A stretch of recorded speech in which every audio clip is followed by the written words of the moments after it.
कई लोगों ने कहा उन्होंने वहां सिर्फ बर्फ नहीं देखी, उन्होंने वहां अपनी आत्मा को देख लिया। है क्या वाकई अमरनाथ गुफा के भीतर कोई अलौकिक शक्ति काम कर रही है, या कुछ और इस गुत्थी को आज तक विज्ञान भी नहीं सुलझा सका। अमरनाथ की ये गुफा कोई साधारण स्थान नहीं है। ये स्थान शिव की उन्हीं रूपों में से एक है जहां काल भी रुक जाता है।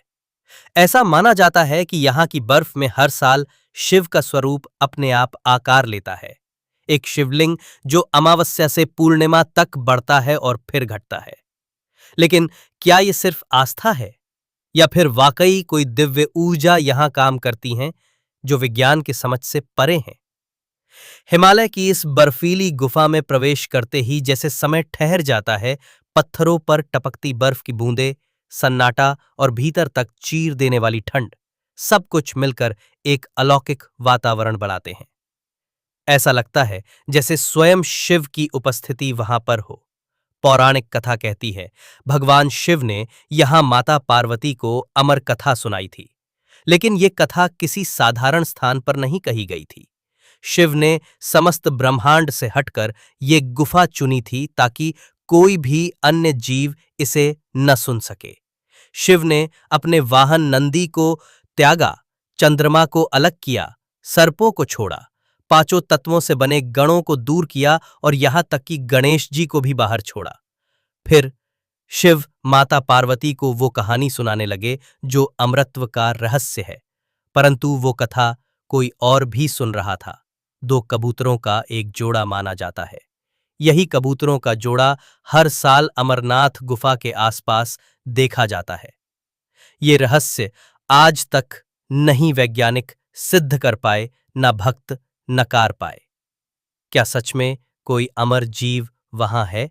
2014 में एक वैज्ञानिक दल ने इस गुफा में एक विशेष संवेदनशील कैमरा लगाया। उन्होंने रिकॉर्ड किया रात के समय जब तापमान -20 डिग्री तक गिर जाता है, तब भी शिवलिंग के आसपास की बर्फ सामान्य से अधिक ठंडी पाई गई। ये विज्ञान के लिए अजीब पहेली है। जब हवा और बर्फ दोनों ही एक जैसे तापमान में हो, तो शिवलिंग के आसपास की बर्फ ठंडी क्यों? एक मान्यता के अनुसार यह शिवलिंग धरती के केंद्र से निकलने वाली किसी अलौकिक ऊर्जा से निर्मित है। यह कोई साधारण बर्फ नहीं, यह एक चेतना है जो केवल उन लोगों को दिखाई देती है जिनका मन शुद्ध हो। साधु संतों का मानना है कि यह शिवलिंग स्वयंभू है, जिसके दर्शन मात्र से जीव की जन्म जन्मों की प्यास बुझ जाती है। वे कहते हैं अमरनाथ की गुफा एक शक्ति केंद्र है, एक ऊर्जा चक्र। वहीं दूसरी ओर कुछ लोग ये भी मानते हैं कि गुफा के पीछे एक गुप्त मार्ग है जो दूसरे लोक तक जाता है। कुछ रिपोर्ट के अनुसार 1962 में भारतीय सेना ने इस गुफा के अंदर एक और सुरंग खोजी थी जो बर्फ में बहुत दूर तक जाती थी, लेकिन कुछ ही समय बाद वो सुरंग बंद कर दी गई। आज तक उस पर कोई आधिकारिक बात नहीं की गई। स्थानीय लोग बताते हैं कि रात के अंधेरे में गुफा के आसपास अजीब आवाजें सुनाई देती हैं, जैसे कोई जप कर रहा हो, लेकिन वहां कोई नहीं होता। कुछ यात्री बताते हैं कि उन्होंने वहां अपने भीतर अजीब कंपन महसूस की है, जैसे शरीर नहीं आत्मा कांप रही हो।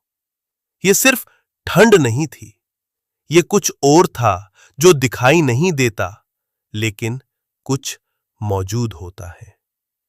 शिव पुराण में लिखा है, जो व्यक्ति अमरनाथ की यात्रा करता है वो जन्म और मृत्यु के चक्र से मुक्त हो जाता है, लेकिन इसके लिए सिर्फ शरीर से नहीं बल्कि मन और आत्मा से शुद्ध होना जरूरी है।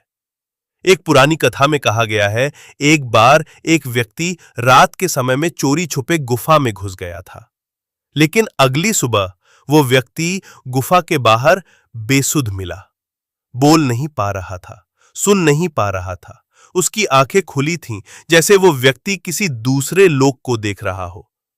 ऐसे ही एक अन्य घटना में एक यात्री को रास्ता भटकने पर एक साधु मिला। उसने उसको रास्ता दिखाया और कहा, जाना है तो मन साफ करके जा। जब वो यात्री बाकी लोगों से मिला और उन्हें वो साधु के बारे में बताया तो सबने कहा, इस रास्ते पर तो कोई नहीं रहता। तो क्या वे महादेव थे या कोई योगी जो समाधि में है? कुछ लोग मानते हैं कि अनंत ऊर्जा के केंद्र पार स्थित है, जहां ब्रह्मांड की चेतना सघन रूप में एकत्रित है।